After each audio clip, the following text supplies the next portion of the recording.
exaltado seja o Senhor.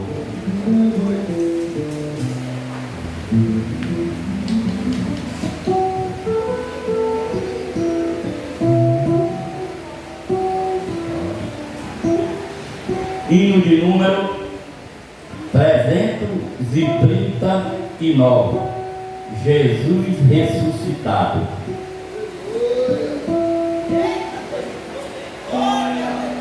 Ó Jesus ressuscitado, grande é o teu poder, ser comigo, ó meu amado,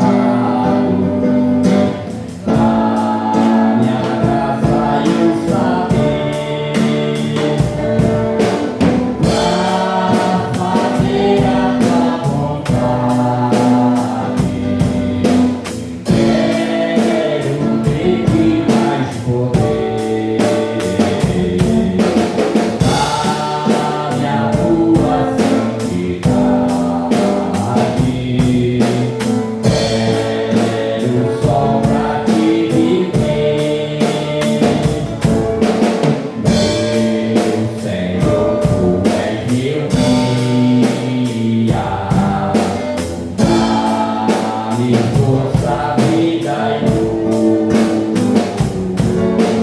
Venha, Pai, minha alegria. Me concede, ó meu Jesus, pra fazer a tua vontade. Quero ter-te mais poder, dá-me a tua santidade. Quero só pra te viver, és a luz tão radiosa que me traz consolação. Com tua morte dolorosa, tu me deste salvação,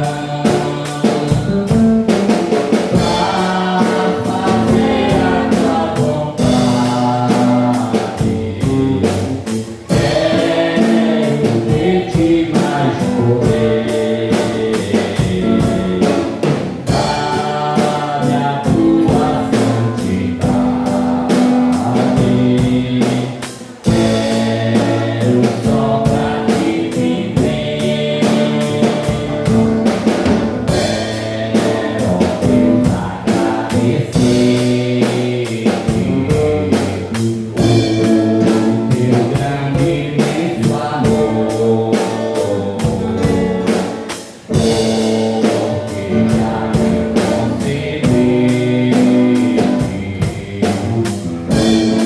o real Consolador,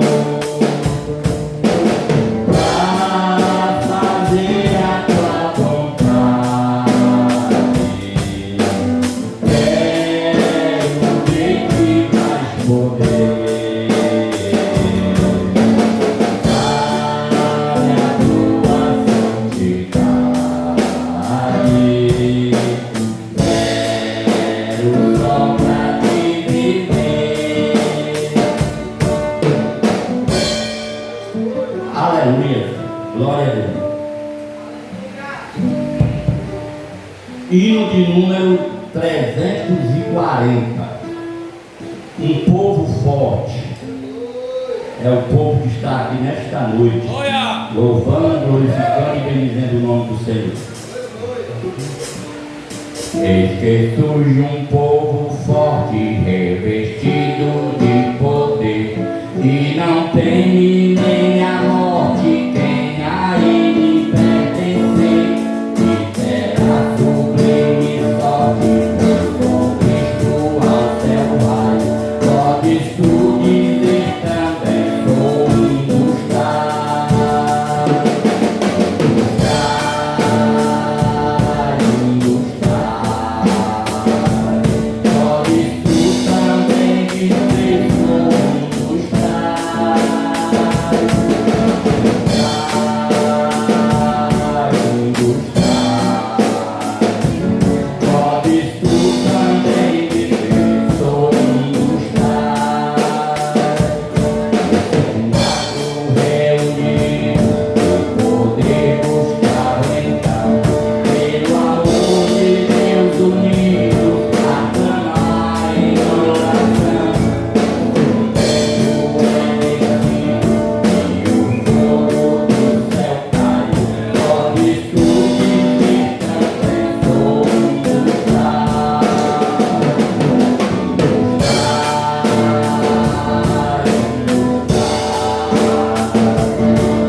paz do Senhor.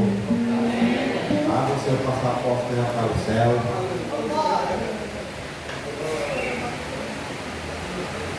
Abre a sua Bíblia no livro de Filipenses, capítulo 4, versículo 10. Só para nós iniciar aqui, passar por o pastor, prefeito, Ademir Júnior, irmão, escolhido por Deus, atendeu o pedido de Deus e vai se falecer junto com a igreja. Se não puder ficar em pé, irmão, ele vai ficar sentado. Eu vou descansar essas cadeiras 3 minutos. Então vai ficar sentado aqui na cadeira de roda, viu? Não tem que deixar a perna. Ninguém não obriga a pessoa ficar em pé só com a perna, viu? Filipenses capítulo 4, versículo 10, está escrito na minha Bíblia e na sua. Olha, muito me regozijo no Senhor por finalmente reviver a vossa lembrança de mim, pois já vós tenho lembrado, mas não tenho tido a oportunidade. Não digo isto como por necessidade, porque já aprendi a contentar-me com o que tenho. Sei estar abatido, sei também ter abundância. Em todas as maneiras, em todas as coisas estou instruído, tanto ter fartura como ter fome, tanto ter abundância como padecer necessidade. Posso todas as coisas naquele que me fortalece. Você pode dizer que na palavra, você pode ter paciência na fome, necessidade. Para não dizer isso, irmão, nós temos que ser crente, viu? Também tem que estar em oração, porque pode você passar fome, sem ter fartura, pode faltar tudo, mas posso todas as coisas naquele que me fortalece. Eu aposto que o pastor presbítero Ademir Júnior, do Ministério do Montes, graças a Deus, do Ministério do pastor Cássio Carnaval dele, conheço muitos pastores lá, trabalhei assim mesmo na casa dele. Glória a Deus, para até voltar a trabalhar na casa de novo. Vamos receber o nosso irmão como? Seja bem-vindo em nome de Jesus.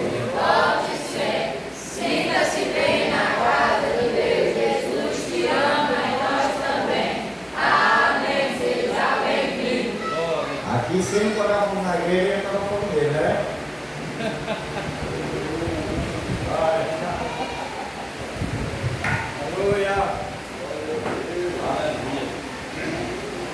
Glória a Deus, eu cumprimento os irmãos com a paz do Senhor. Bem, só pedir já desculpa aos irmãos, porque eu dei uma pancada ali no notebook. Acredito que tenha danificado aquela parte da tela e não abriu. Por isso os slides estavam no notebook e não vai ser possível passar os slides para os irmãos. Mas, sem ter muito tempo, abra sua Bíblia na primeira carta de Paulo a Timóteo, capítulo de número 3. Primeira carta de Paulo a Timóteo, capítulo 3.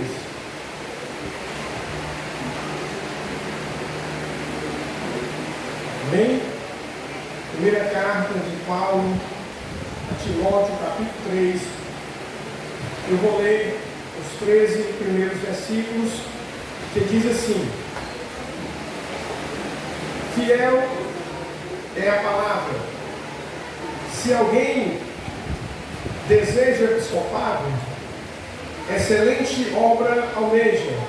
É necessário, pois, que o bispo seja irrepreensível, esposo de uma só mulher, moderado, sensato, modesto, hospitaleiro, apto para ensinar, não dado ao vinho, nem violento, porém cordial, inimigo de conflitos, não avarento, porque governe bem a própria casa, criando os filhos sob a disciplina, com todo respeito. Pois se alguém não sabe governar a própria casa, como cuidará da igreja de Deus? Que o bispo não seja recém-convertido, para que não aconteça que fique cheio de orgulho e incorra na condenação do diabo. É necessário também que ele tenha bom testemunho de fora, a fim de não cair na desonra do lado do diabo. Do mesmo modo, quanto ao diácono, é necessário que seja respeitado, de uma só palavra, não inclinado a muito vinho, não ganancioso, conservando o ministério da fé com a consciência limpa. Também estes devem ser primeiramente experimentados, e caso se mostre irrepreensível, que exerça o diaconato.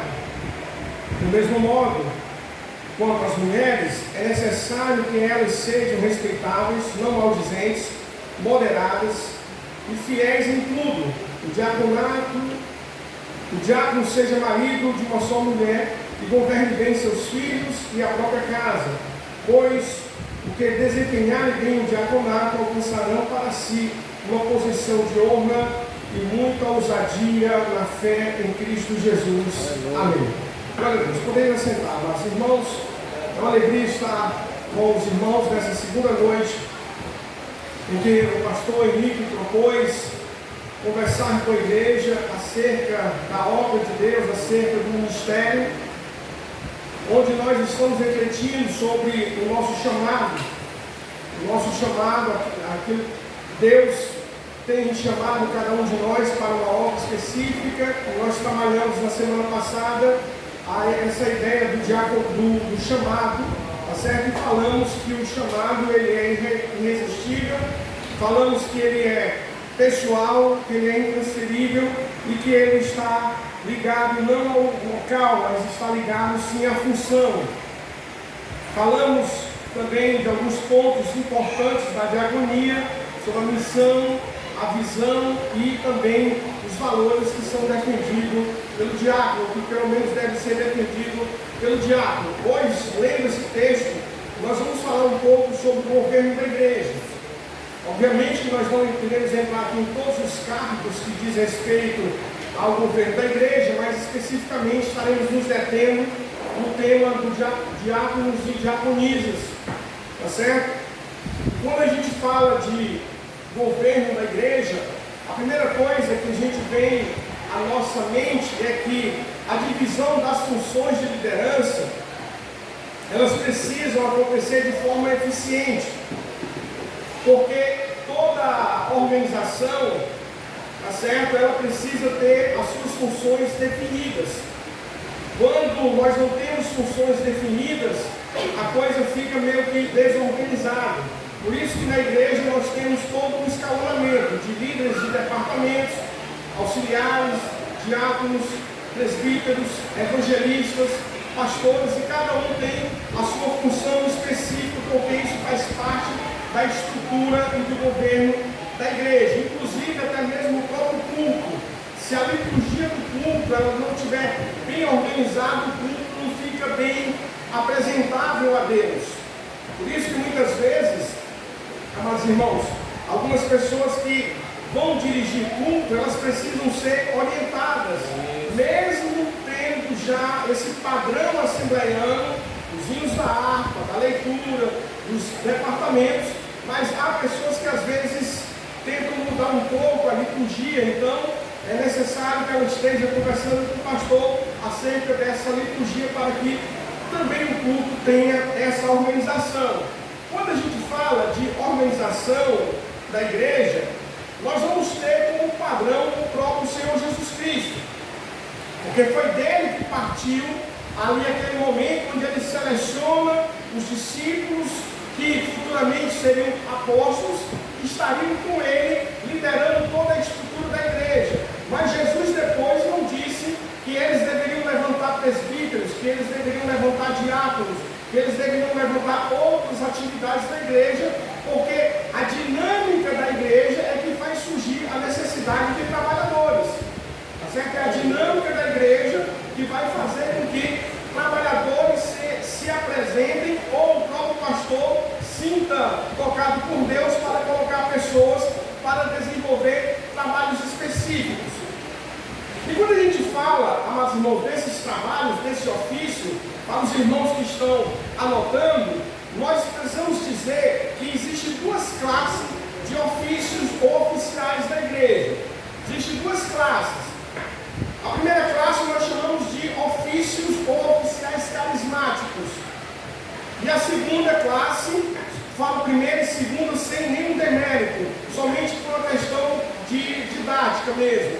Então nós temos uma classe que são os oficiais carismáticos e os oficiais que são chamados administrativos. Então toda a igreja, para que ela tenha um funcionamento normal de um corpo de Cristo, ela precisa entender que ela tem esses dois trabalhadores, que são os oficiais carismáticos e os oficiais administrativos.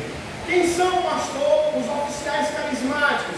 Os oficiais carismáticos são aqueles que lidam com a parte litúrgica, a parte espiritual. É o pastor que prega, que dá o ensinamento, que dá a doutrina.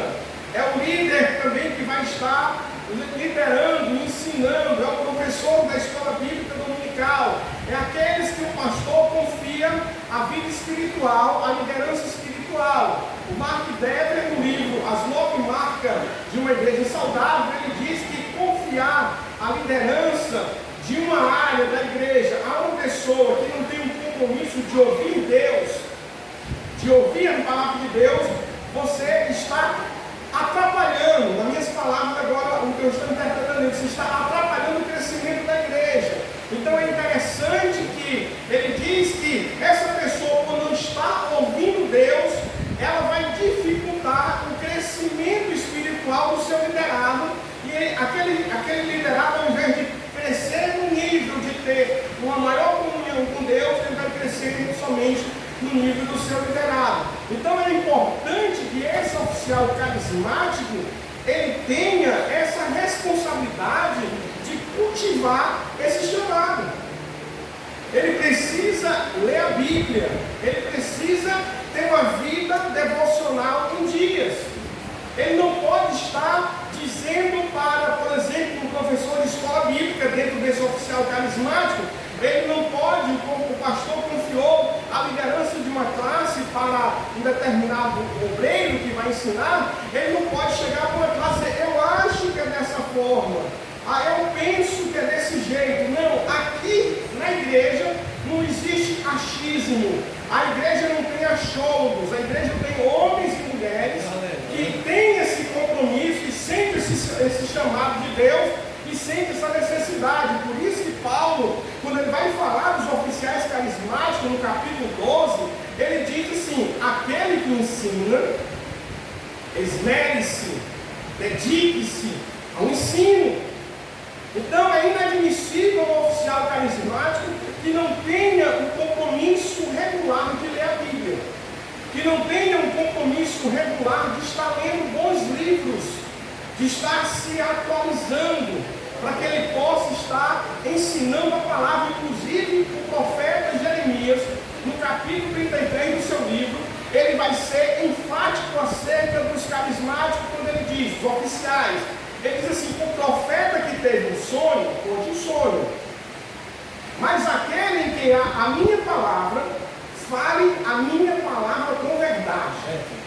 Porque ele diz que Deus há de cobrar daquele que disse o que Deus não disse e desviou seu irmão do seu caminho.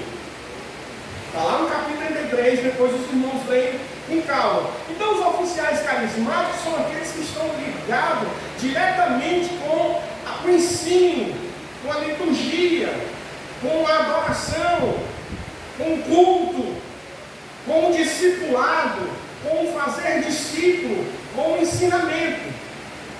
E nós temos os oficiais administrativos. Quem são os oficiais administrativos? Na semana passada eu falei para vocês que nós somos organismo e somos organização. A igreja é organismo e ela é organização. Então ela, enquanto organização, são os oficiais administrativos que cuidam dessa parte da organização da igreja. Por exemplo, a contabilidade da igreja. A igreja paga IPTU, a igreja paga água, luz, ela tem as finanças que ela precisa ser bem controlada. A igreja tem a membresia, então é preciso que tenha um oficial administrativo, seja diácono, diaconisa, seja obreiro, quem o pastor nomear, para cuidar da secretaria da igreja. E a secretaria da igreja é o coração da igreja. É o coração da igreja. É lá que nós registramos os dados.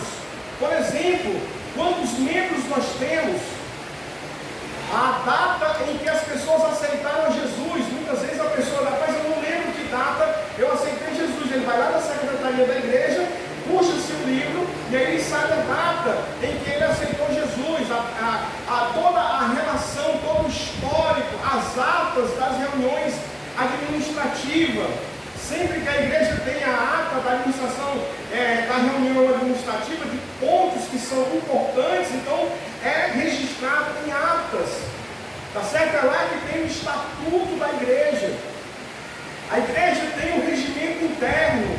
Então, existe uma série de condições administrativas que precisam estar em dias, e isso é feito pelos oficiais administrativos. Outra área também é o que motivou a escolha do diácono no capítulo 6, é a assistência social. Os apóstolos dizem o seguinte: vamos nomear homens, pessoas que façam essa atividade, e ele chama importante negócio, importante serviço, enquanto os oficiais carismáticos iriam cuidar da oração e da palavra. Então, essa parte de assistência social, essa parte de organização do culto, da própria estrutura, da limpeza, da portaria, são todos esses serviços que são desenvolvidos pelos oficiais carismáticos. Pastor, qual é o mais importante? É a mesma coisa de você perguntar para o pássaro: qual é mais importante, a asa da direita ou a asa da esquerda? Ele precisa das duas para voar. Entendeu? Você pergunta para o pássaro: qual é mais importante, a asa da direita ou da esquerda? Ele diz: mas se eu tiver só da direita eu não vou voar.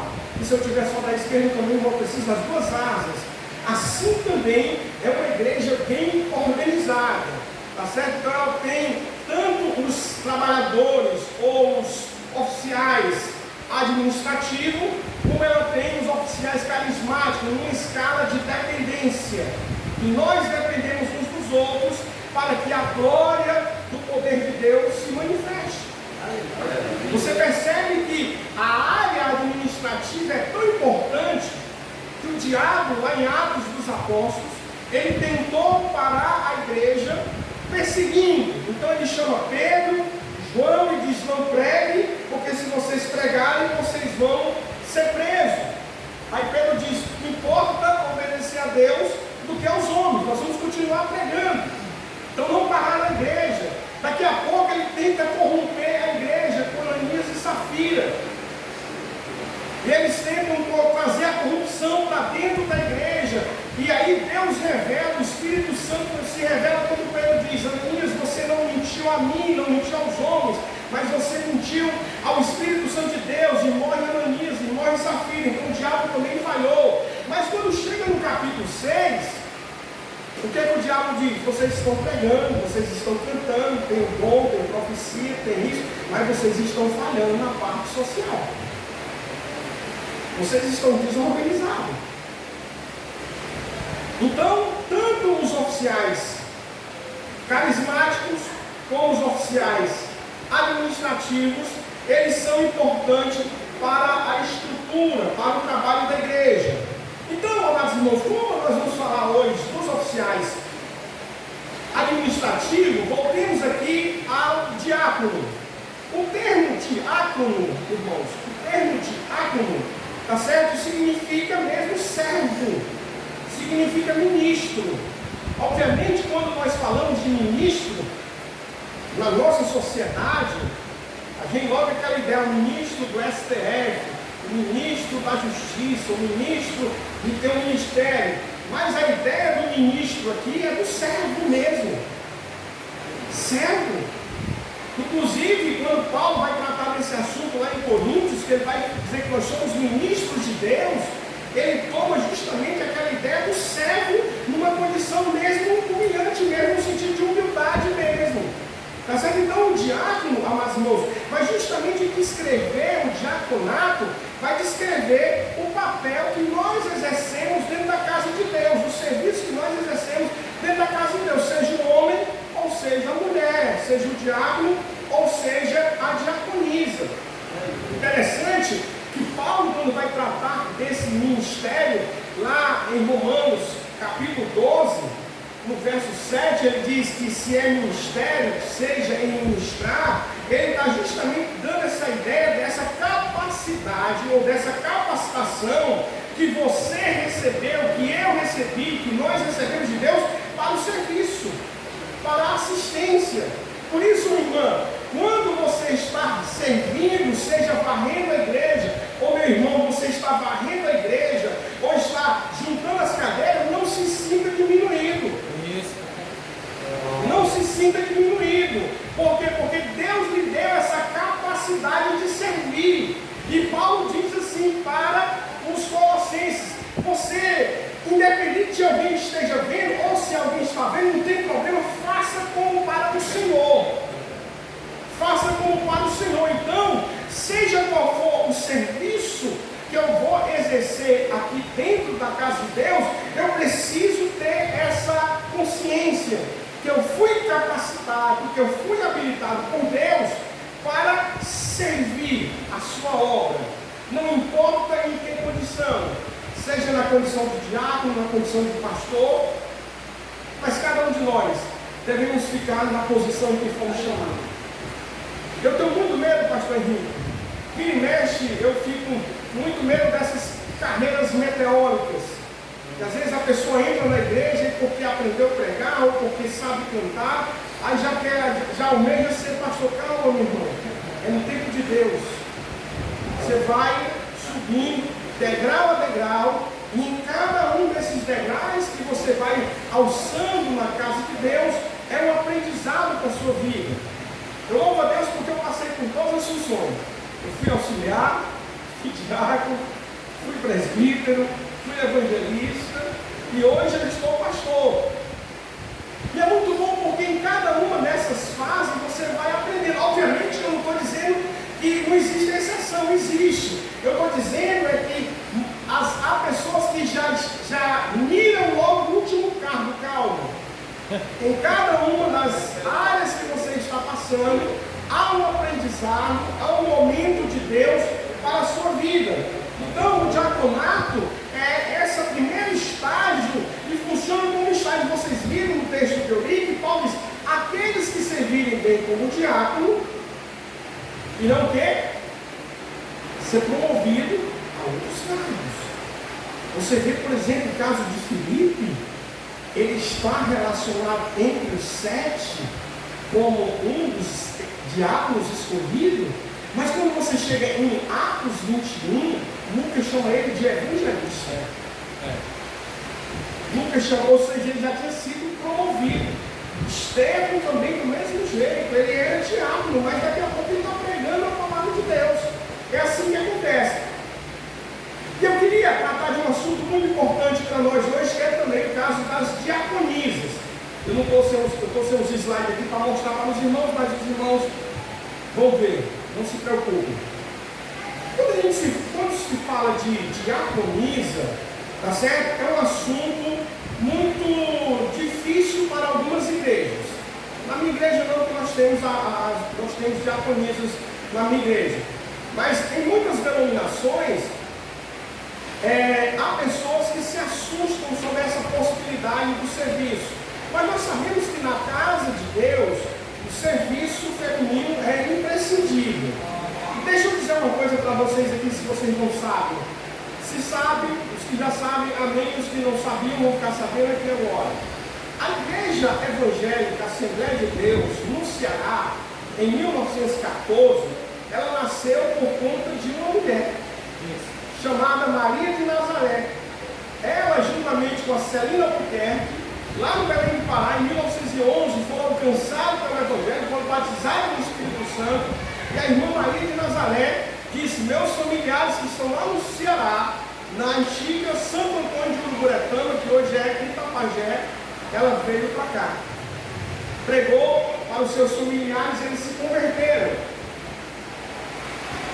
Então é impossível se pensar a Assembleia de Deus sem o trabalho das mulheres. trabalho incansável no círculo de oração, trabalho incansável nas consagrações, trabalho incansável nas visitas aos lares, visitas aos hospitais. Então as mulheres, elas são bem atuantes. Dê uma olhada, por gentileza, com a sua Bíblia aberta, em Romanos, no capítulo de número 16, verso 1, quando Paulo está recomendando para aquela igreja de Roma a nossa irmã Febe. E Paulo vai dizer assim, ó, ela serve a igreja. Ou seja, esse termo aqui, servir, que Paulo usa, é diaconia mesmo. É diaconia. E há quem diga que foi Febe que levou a carta. Porque, eu não sei se os irmãos sabem, mas Paulo nunca esteve na igreja de Roma como missionário, pregando. A igreja de Roma nasceu, mas não foi Paulo que fundou a igreja de Roma. Há quem diga que no dia de Pentecostes, você vê lá no Atos 2, quando veio o Espírito Santo, que ele vai citar as várias localidades que estão reunidas no dia de Pentecostes, a Bíblia vai falar de forasteiros de Roma que estavam lá. Então é possível que esses irmãos, alcançados no dia de Pentecostes, voltam para Roma e lá fundam a igreja que está em Roma. Paulo escreve, se você ler com calma, os primeiros versículos do capítulo 1 até o verso 17, você vai ver que Paulo está se apresentando para a igreja de Roma. Ele vai dizer no capítulo 15 que desejou muito